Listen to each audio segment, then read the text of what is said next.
GST की दरों में बदलाव होने से आम आदमी को बड़ी राहत मिली है। वहीं सामान बनाने वाली कंपनियों की टेंशन बढ़ गई है। उन्हें सामान में एमआरपी के लेवल को लेकर दिक्कत हो रही है, जिसे अब केंद्र सरकार ने सुलझा दिया है, जिससे सामान बनाने वाली कंपनियां भी राहत की सांस ले रही हैं। दरअसल अब से आप जो भी सामान खरीदेंगे यानी 22 सितंबर के बाद से हो सकता है आपको एक सामान पर 2 स्टिकर देखने को मिले। जीएसटी कटौती के बाद जो माल अभी भी बाजार में बचा हुआ है यानी दुकानों में है, वो अभी बिका नहीं है, उस पर एक नया रेट लगाया जाएगा। लेकिन इसका मतलब ये नहीं है कि पुराने रेट को हटा दिया जाएगा, बल्कि पुराना रेट और नया रेट दोनों ही उस पैकेट पर मौजूद होगा। कहने का मतलब ये है कि अब उन सामानों पर ऑनलाइन प्रिंट या फिर स्टिकर का इस्तेमाल करके जो दुकानदार है उसे बेच सकते हैं, उसे स्क्रैप में नहीं डालना होगा, यानी वो सामान जो पहले से पड़े हुए हैं। सरकार की तरफ से ये कहा गया है कि कंपनियों को नए दाम लगाने के साथ ही उपभोक्ताओं को उसकी जानकारी भी देनी होगी कि जीएसटी 2.0 के बाद जो जीएसटी लग रही थी सामानों पर वो कम हो गई है, यानी पहले एक प्रोडक्ट का दाम इतना था, अब इस प्रोडक्ट का दाम इतना हो गया है, ताकि लोग भी कंपैरिजन कर पाएं। इसके लिए न सिर्फ अखबारों में विज्ञापन देना होगा, बल्कि राज्यों, दुकानदारों और केंद्र सरकार के संबंधित विभागों तक वो जानकारी पहुंचानी पड़ेगी। एक या एक से ज्यादा अखबारों में कम से कम 2 विज्ञापन देने होंगे। इसके साथ ही डीलर्स को भी इसकी जानकारी देनी होगी। कहा यह भी गया है और ये बिल्कुल स्पष्ट सरकार की ओर से कहा गया है कि पुरानी एमआरपी के साथ छपी अप्रयुक्त पैकेजिंग सामग्री या रैपर का उपयोग 31 दिसंबर 2025 तक ही किया जा सकता है, बशर्ते कि सही कीमत मुहर, स्टिकर या ऑनलाइन प्रिंटिंग के जरिए की गई हो।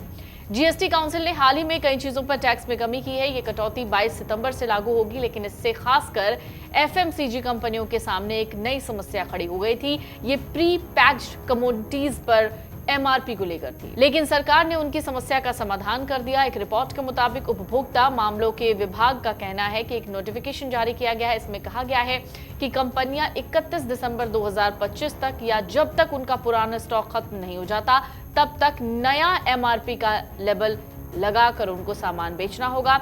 नोटिफिकेशन के मुताबिक नया एमआरपी को स्ट्रैप, स्टिकर या ऑनलाइन प्रिंटिंग के जरिए लगाया जा सकता है, लेकिन पुराने एमआरपी को हटाना नहीं है, वो भी दिखना चाहिए। नए और पुराने एमआरपी में जो भी अंतर होगा वो जीएसटी में बदलाव के कारण होना चाहिए। इसका मतलब ये है कि टैक्स जितना कम हुआ है इसकी जानकारी सबको होनी चाहिए, एमआरपी भी उतनी ही कम होनी चाहिए। साथ ही कंपनियों को इसके बारे में एडवर्टीजमेंट देने को कहा गया है ताकि सबको इसकी जानकारी हो जाए।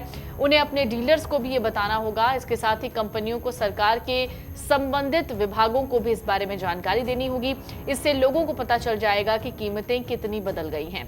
सरकार ने यह भी कहा है कि कंपनियां पुराने पैकेजिंग मटेरियल का इस्तेमाल 31 दिसंबर तक कर सकती हैं, बस उन्हें नई एमआरपी को स्टैंप, स्टिकर या ऑनलाइन प्रिंटिंग के जरिए दिखाना होगा। एक्सपर्ट्स कहते हैं सरकार का यह फैसला सही समय पर लिया गया है। इससे ये तो कम से कम सुनिश्चित होगा कि कंज्यूमर्स जो हैं उनको ट्रांसपेरेंट तरीके से संशोधित कीमतों की जानकारी मिल जाए। साथ ही उद्योगों को पैकेजिंग सामग्री की बड़े पैमाने पर बर्बादी से भी बचने में मदद मिलेगी। इससे एफएमसीज, दवा और बाकी क्षेत्रों को बड़ी राहत मिलेगी जिनके पास पैकेजिंग का बहुत सामान रखा रहता है। इससे कंपनियां मौजूदा पैकेजिंग मटेरियल का दोबारा इस्तेमाल कर सकती हैं। इससे कच्चे माल की लागत कम होगी, नियमों का पालन भी हो जाएगा। कई कंपनियों के पास 2 से 3 महीने का पैकेजिंग का स्टॉक है। अधिकारियों का कहना है कि असली चुनौती सप्लाई चेन में स्टॉक को ट्रैक करने और कीमतों को अपडेट करने में है। इसके लिए अलग से लोगों को लगाना होगा। अगर आप ये वीडियो YouTube पर देख रहे हैं तो हमारे चैनल को सब्सक्राइब कर बेल आइकन दबाएं और Facebook पर देख रहे हैं तो हमारे पेज को लाइक करें। अगर आप ये वीडियो YouTube पर देख रहे हैं तो हमारे चैनल को सब्सक्राइब कर बेल आइकन दबाएं और Facebook पर देख रहे हैं तो हमारे पेज को लाइक करें।